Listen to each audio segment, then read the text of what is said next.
주님이 말씀하여 주시옵소서. 주님께 감사드리며 예수님의 이름으로 기도드립니다. 아멘. 네, 오늘 말씀은 사도행전 18장 1절에서 11절까지의 말씀입니다. 사도행전 18장 1절에서 11절까지의 말씀. 우리 교독으로 읽도록 하겠습니다. 그 후에 바울이 아덴을 떠나 고린도에 이르러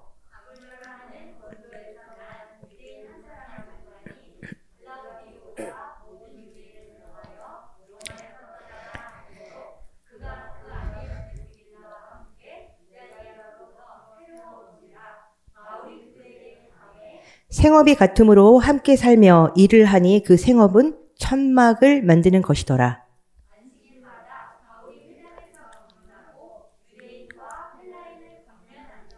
실라와 디모데가 마케도니아로부터 내려오매 바울이 하나님의 말씀에 붙잡혀 유대인들에게 예수는 그리스도라 밝히 증언하니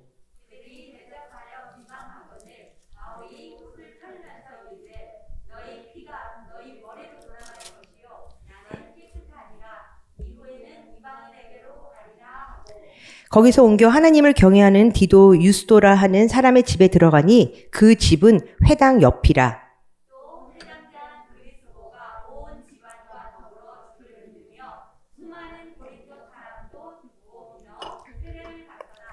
밤에 주께서 환상 가운데 바울에게 말씀하시되 두려워하지 말며 침묵하지 말고 말하라.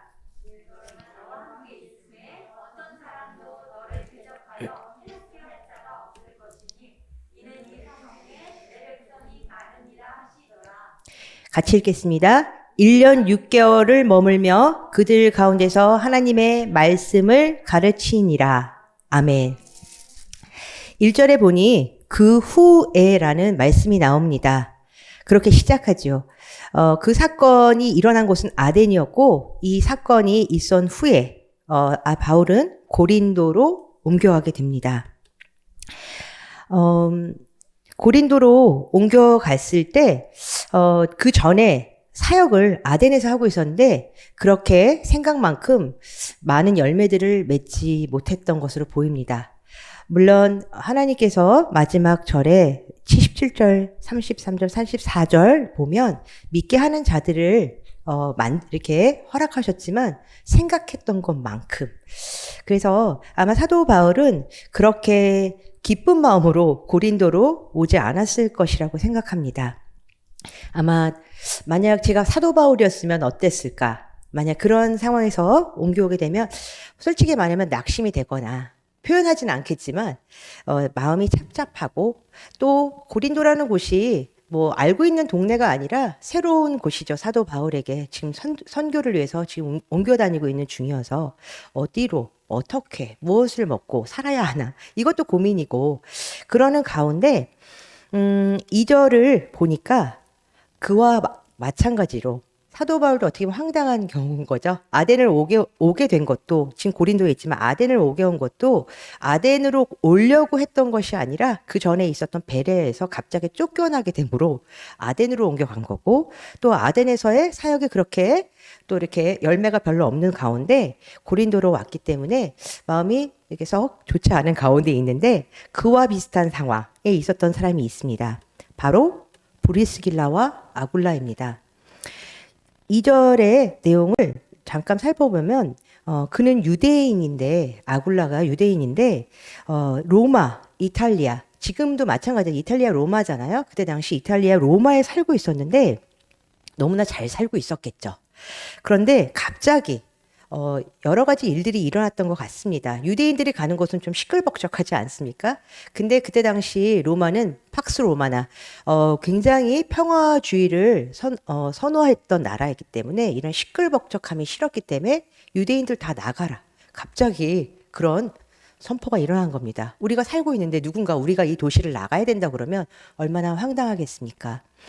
그래서 짐을 챙겨서 불이 나게 나오지 않았을까 싶습니다. 그곳에는 삶의 터전이 있고 그리고 사업체가 있던, 아니면 직장이 있던, 아니면 가족들이 있던, 친구들이 있는데 그것을 다 뒤로 하고 수습해서 나와야 되는 그들의 마음도 그리 좋지 않았는데 하나님의 그 만나게 하시는 역사는 참 놀라운 것 같습니다. 이들이 이 고린도에서 아주 우연찮게, 마치 우연한 것처럼 하나님 만나게 하신 거죠. 만나게 된 겁니다. 근데 둘 다 유대인이었고 마침 생업이 같았습니다. 3절에 보니까 잠깐 제가 읽어드리겠습니다. 생업이 같음으로 함께 살며 일을 하니 그 생업은 천막을 만드는 것이더라. 마침 생업이 같았습니다. 그래서 함께 살면서 천막 만드는 일을 하게 된 거죠.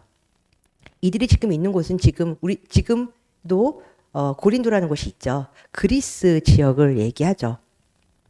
이곳에서 서로에게 굉장히 위로가 됐을 것이라고 생각합니다.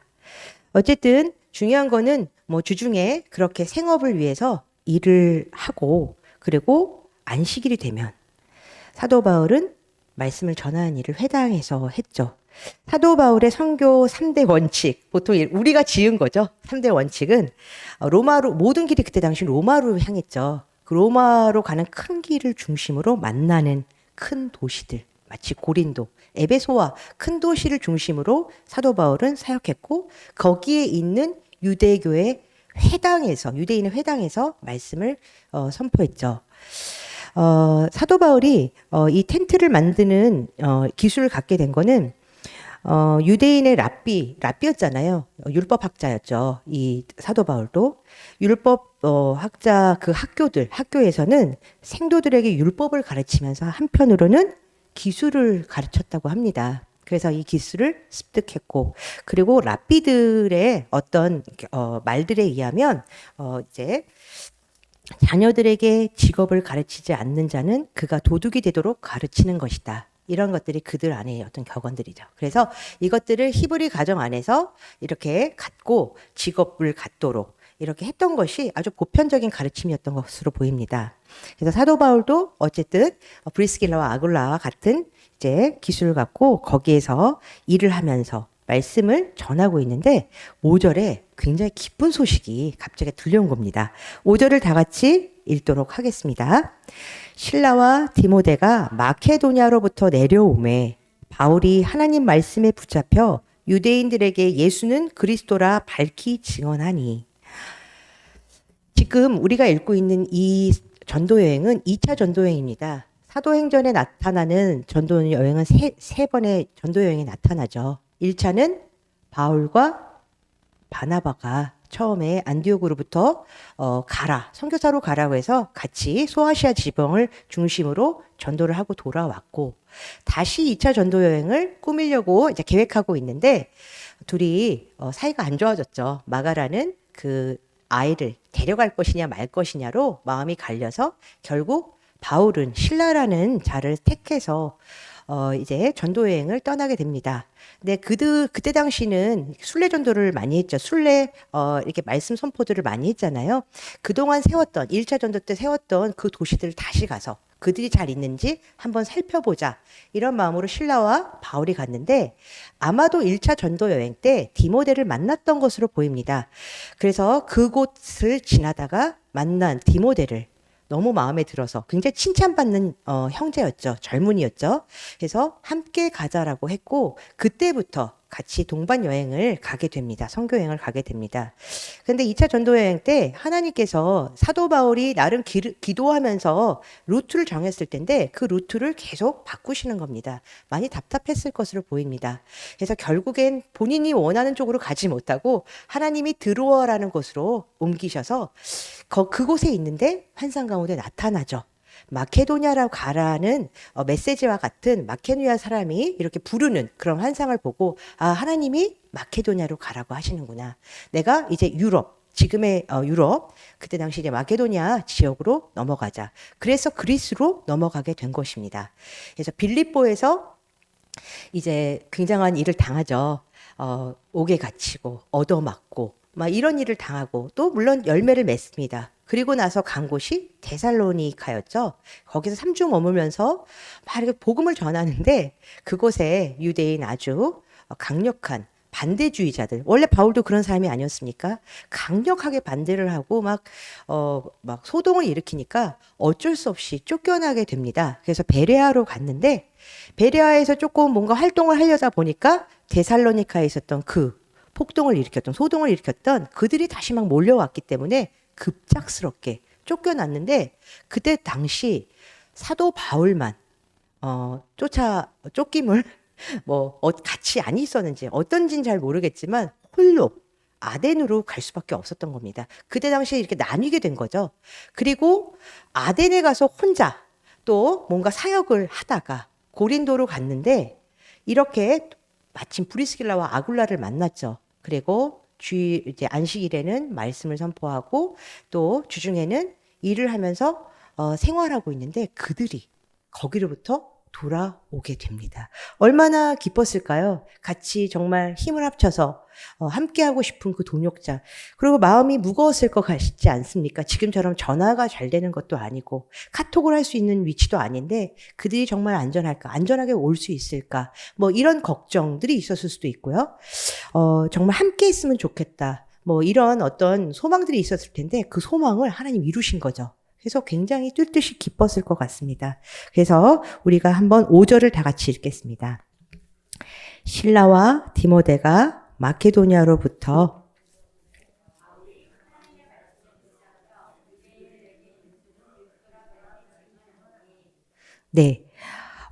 그들이 와서 그런 건지 아니면 그들이 와서 이제 말씀에만 집중할 수 있었던 건지 그건 잘 모르겠지만 힘을 얻었던 것 같습니다. 그래서 아주 말씀에 붙잡혀서 강력하게 유대인들에게 예수는 그리스도라 밝히 증언했는데 보통 우리의 원하는 스토리는 그렇지 않습니까? 그래서 그들이 행복했더라. 이런 걸 듣고 싶은데 6절에 보니까 그들이 대적하여 비방하거늘 전혀 다른 정말 열매를 맺는 것이 아니라 너무 싫어하고 막 비방하고 그런 것을 통해서 사도 바울이 내가 너희들에게 할 만큼 했다. 내가 전할 만큼 전했고 이제 책임은 너희들이 져야 한다. 나는 이제 이방인에게로 가겠다. 이렇게 얘기하면서 장소를 옮기게 되죠. 근데 거기가 마침 회당 옆이었던 거죠. 그래서 회당 옆에서 다시금 이제 활동을 시작하는데 하나님 또 열매를 맺게 하셨어요. 8절 다 같이 읽겠습니다. 또 회당장 그리스도바가 온 지방과 더불어 주를 믿으며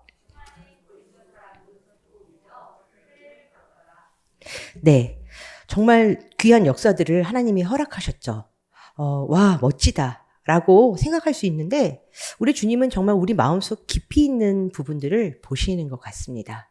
겉으로는 밝아 보이고 즐거워 보이지만 우리 속은 사실 울고 있을 수 있지 않습니까? 우리의 마음을 정말 이렇게 마치 이 컵을 보듯이 볼 수 있으면 참 좋지만 우리가 우리의 마음을 알 수 없기 때문에 때로는 우리가 마음속이 어떤 상처로 인하여 어떤 쓴뿌리로 인해서 그것이 다치고 아프고 피가 흘리는데 그걸 보지 못하고 지나갈 수도 있겠죠. 우리는 사도 바울은 굉장히 강력한 사람, 누구도 어떻게 할 수 없는 사람이라는 이미지를 갖고 있어요. 그에 대한. 왜냐면 돌에 쳐맞아서 정말 죽은 줄 알고 갖다 버렸는데 그가 다시 일어나서 다시 그 도시로 들어가서 그런 것들을 봤을 때 우리로서는 감당하기 어려운 그쵸? 내가 다시 죽을 수도 있고 그쪽에 갔을 때 나를 환대하지 않는 곳에 다시 들어갈 수 있는 그 용기. 와, 엄청난 사람이라고 생각하지만 사실은 그도 인간이지 않겠습니까? 9절 10절에 하나님이 말씀하십니다. 9절 10절을 다 같이 읽겠습니다. 밤에 주께서 환상 가운데 바울에게 말씀하시되 두려워하지 말며 침묵하지 말고 말하라. 내가 너와 함께 있음에 어떤 사람도 너를 대적하여 해롭게 할 자가 없을 것이니 이는 이 성중에 내 백성이 많음이라 하시더라. 두려워하는 마음이 있었던 것 같습니다. 그 안에는. 그리고 침묵하고 싶은 그런 어떤 유혹? 그쵸? 침묵만 할 수 있다면, 조용히만 있으면, 문제는 일어나지 않습니다. 그쵸? 이 사도 바울이 복음을 전파하기만 하면 일어나는 여러 가지 일들이 있지 않습니까? 돌덤짐, 그쵸? 냉대, 비난, 욕, 얻어맞음, 옥에 갇힘, 쫓겨남.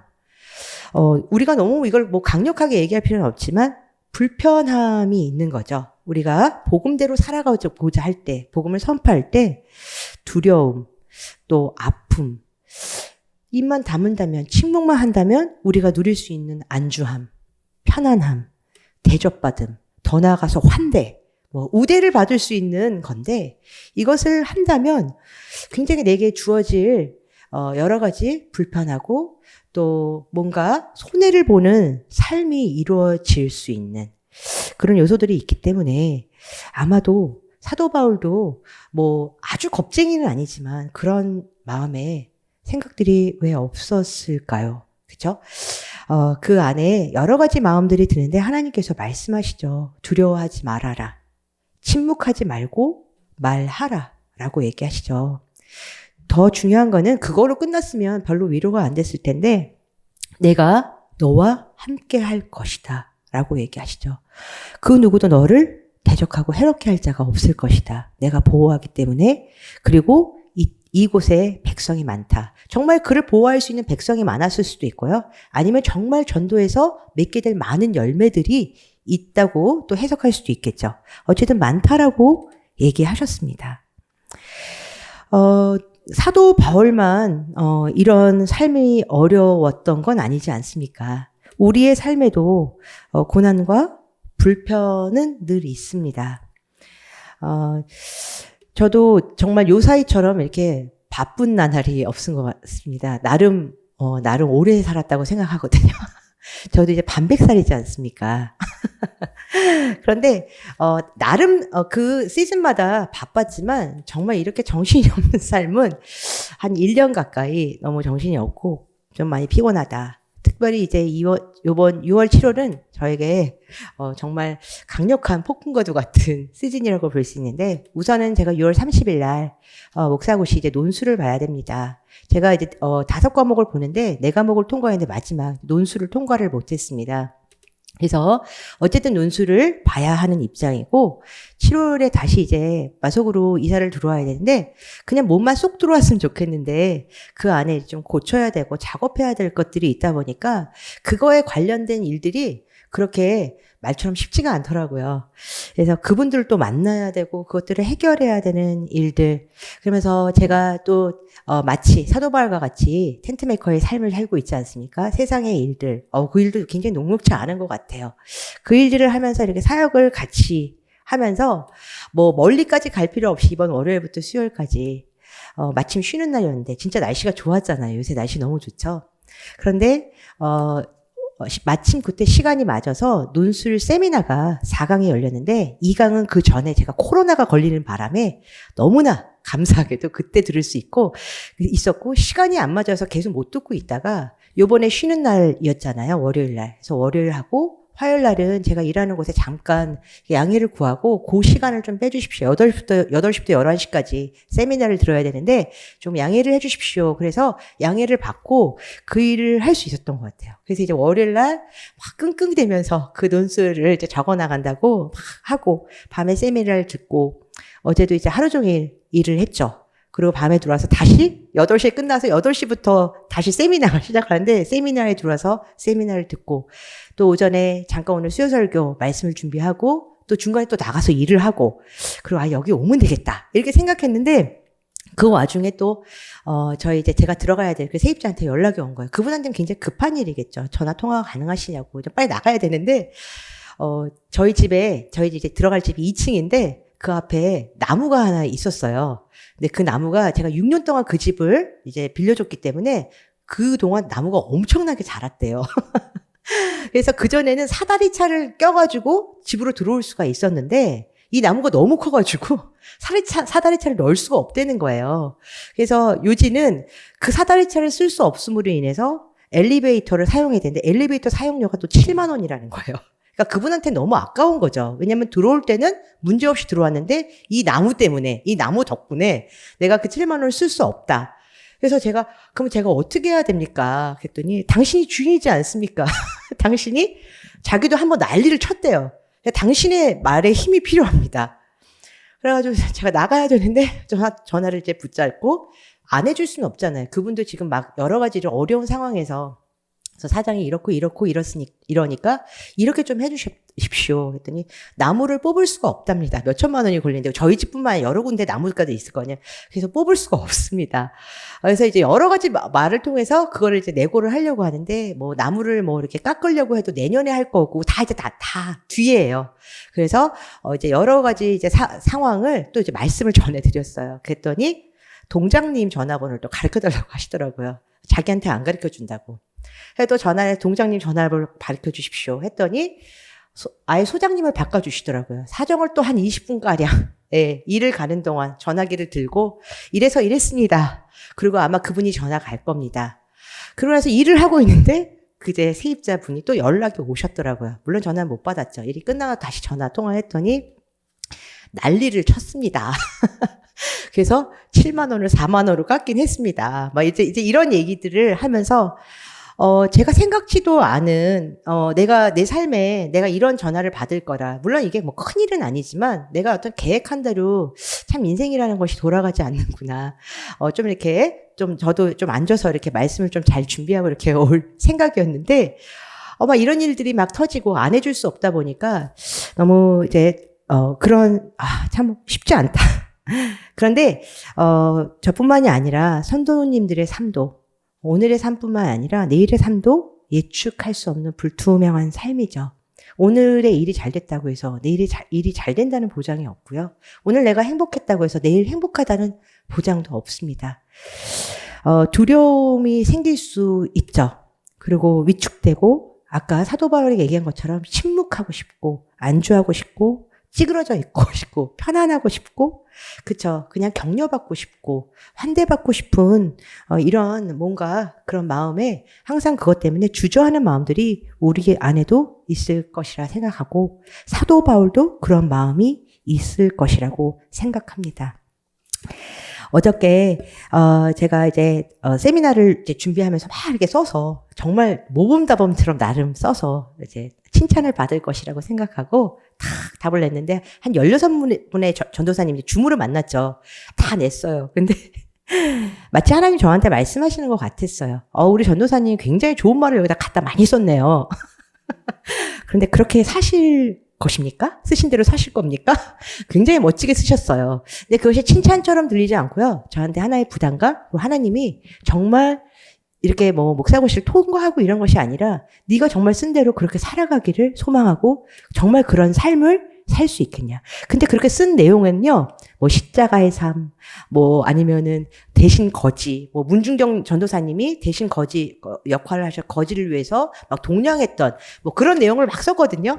그런 삶을 정말 살 수 있겠냐. 그런데 그런 삶을 살려면요, 복음적인 삶을 살려면 불편함과 편안함을 포기하는 삶을 살아야지만 그것이 가능하죠. 그래서 굉장히 반성이 많이 됐습니다. 그 말씀을 들으면서. 그러면서 제가 그 목사님께 카페가 있으셔서 카페에다가 오늘 아침에 이제 글을 올렸어요. 목사님 정말 너무너무 감사합니다. 이렇게 참 좋은 강의를 주셔서 너무 감사해요. 했더니 또 답변에 그렇게 진정성 있게 쓰시면 됩니다. 네, 제 글이 진정성이 없어 보였던 건지 아니면 저의 마음을 또 깨뜨려 보시고 좀 더 진정성 있게 살아야 된다고 생각하신 건지 그래 정말 그렇게 해야겠다라는 이렇게 마음의 결단을 하게 되었습니다. 그리고 그날 이제 그렇게 결단을 하면서 밤에 하나님께 이제 기도를 했죠. 이제 그제 이제 기도의 시간에 기도를 하면서 이 자리에 선다는 것이 너무 부담스러운 거예요. 이 수요 설교의 자리에 선다는 것이.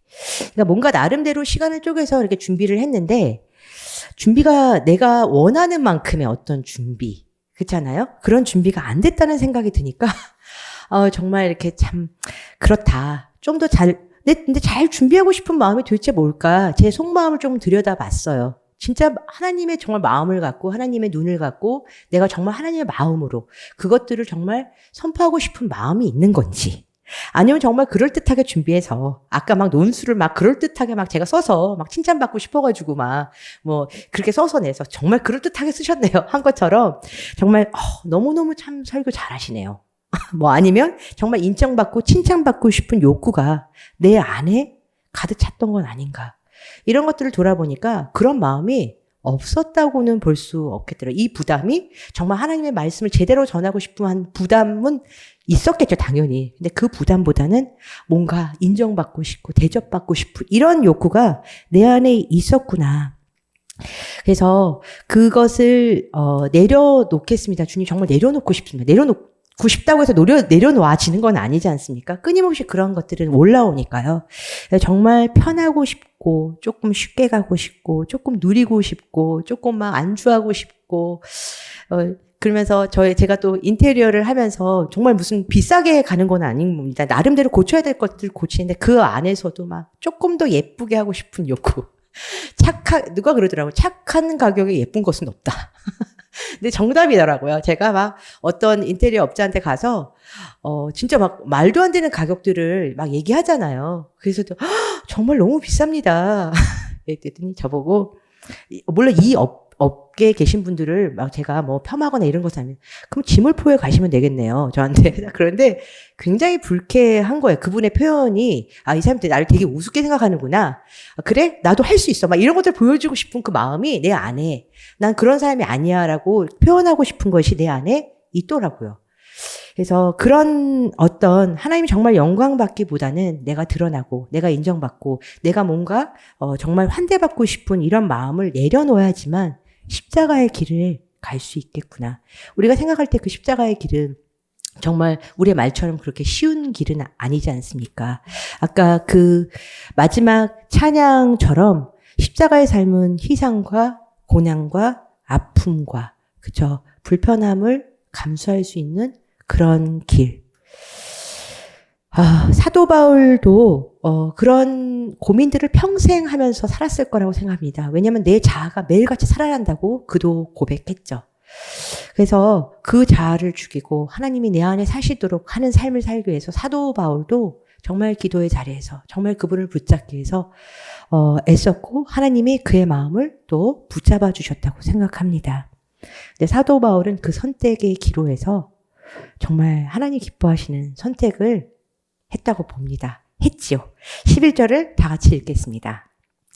1년 6개월 동안 머물며 그들 가운데서 하나님의 말씀을 가지치더라.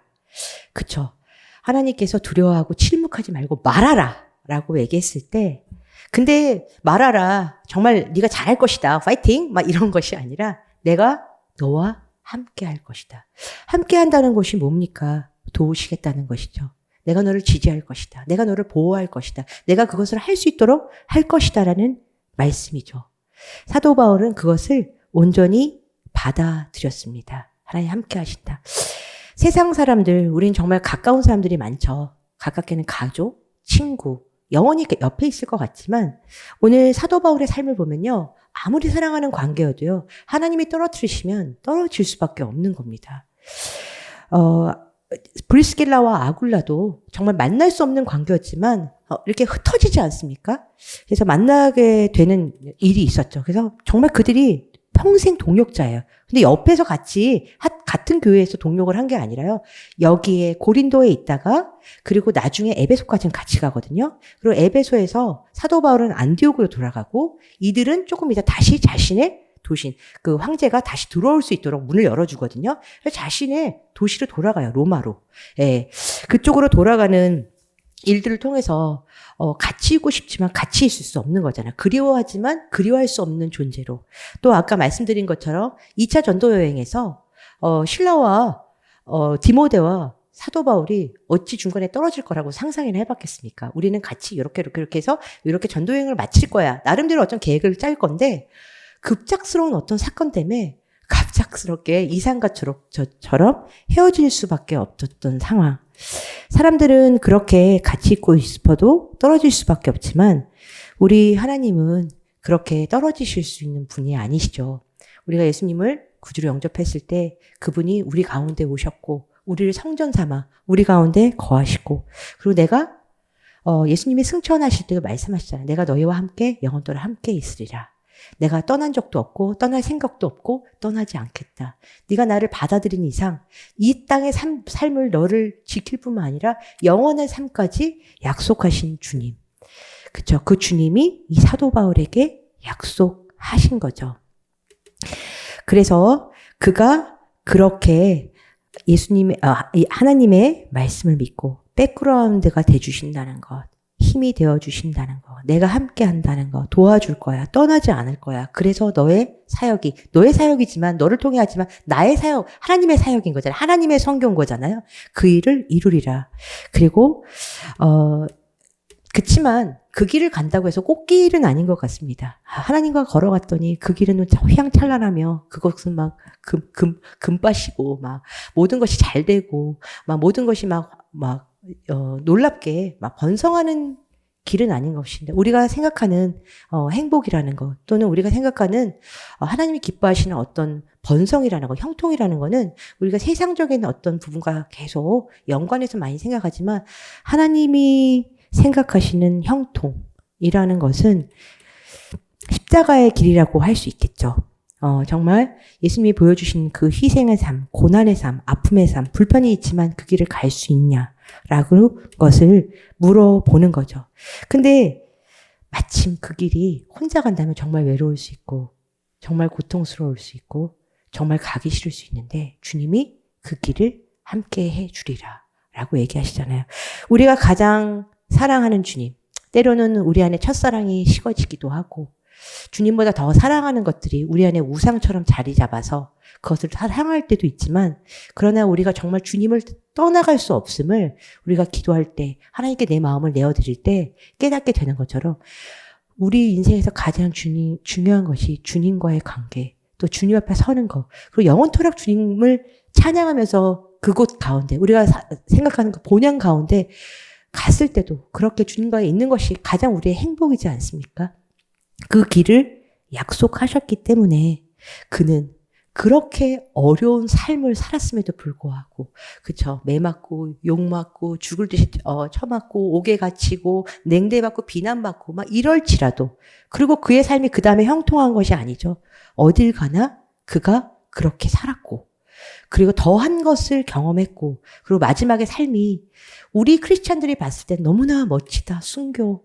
목이 잘려서 죽었어. 라고 얘기하지만 나보고 그렇게 죽으라고 하면요. 사실 인간적인 삶으로서는 굉장히 비참한 삶이죠. 옥살이를 하더라 죽었더라. 예, 사실 굉장히 우리가 원치 않는 삶인데 그는 그렇게 정말 순종의 삶으로 십자가의 삶으로 살아가다가 주님께 칭찬받는 그 길로 걸어갈 수 있게 됐죠. 그래서 우리도 결단해야 할 것 같습니다. 정말 하나님과 함께 하는 길, 정말 그 길을 갈 것인가. 근데 그 길이 내가 생각하는 길과 다를지라도 그 길을 갈 수 있는가. 저도 많이 고민했습니다. 신방 때도 목사님이 주셨던 여러 가지 말씀들, 이렇게 정신을 차려야 된다는 그런 말씀을 받았고, 그리고 그것으로 인해서 계속 고민하면서 이번 세미나 때 그 목사님께서 그럴듯한 글을 쓰는 것이 아니라 그런 삶을 살 결단이 되어 있느냐 라고 말씀하셨을 때 정말 저를 다시 한번 돌아보게 됐고 하나님 정말 그런 삶을 살고 싶습니다. 근데 그렇게 결단할 수 있었던 것은 그 길에 내가 가는 것이 아니라 주님께서 함께 하신다는 그 약속이 있기 때문이 아닐까 싶습니다. 여러분도 그 하나님과 함께 가는 길, 그 길을 결단하시고 끝까지 우리가 가야 할 본향까지 갈 수 있기를 축복합니다. 기도하시겠습니다. 참으로 좋으신 주님 감사합니다. 이 말씀을 통해서 우리에게 주시는 많은 것, 특별히 십자가의 길, 고난과 아픔과 힘듦과 불편함과 편안하지 않음이 있을지라도 주님이 함께 하시기 때문에 그 길을 갈 수 있는 아버지 진정한 정말 그리스도인으로 우리가 성숙할 수 있기 원합니다. 주님 우리가 그렇게 성숙할 수 있도록 그래서 이제 더 이상 나 자신만 생각하는 것이 아니라 나의 편안함만 생각하는 것이 아니라 주변을 돌아볼 수 있는 주변을 위해서 나를 드릴 수 있는 정말 주님의 마음으로 주님의 눈으로 살아갈 수 있는 우리가 될 수 있도록 그렇게 인도하여 주시옵소서. 주님 함께하여 주신다고 하시니 감사합니다. 그것을 믿는 가운데 주님께 더더욱 우리의 눈을 초점 맞춰서 우리가 가야 할 그 레이스에서 벗어나지 않고 말씀하신 사도 바울에게 말씀하신 대로 두려워하지 말라. 침묵하고 말고 말하라. 그리고 내가 그 길 가운데 함께 있을 것이다. 라고 얘기하셨을 때 주님 그러겠습니다. 그리고 1년 6개월 동안 고린도에 머물렀던 사도 바울의 순종처럼 우리도 그렇게 매 순간마다 주님의 기뻐하시는 그 선택을 할 수 있도록 도와주시옵소서. 감사드리며 예수님의 이름으로 기도드립니다. 아멘.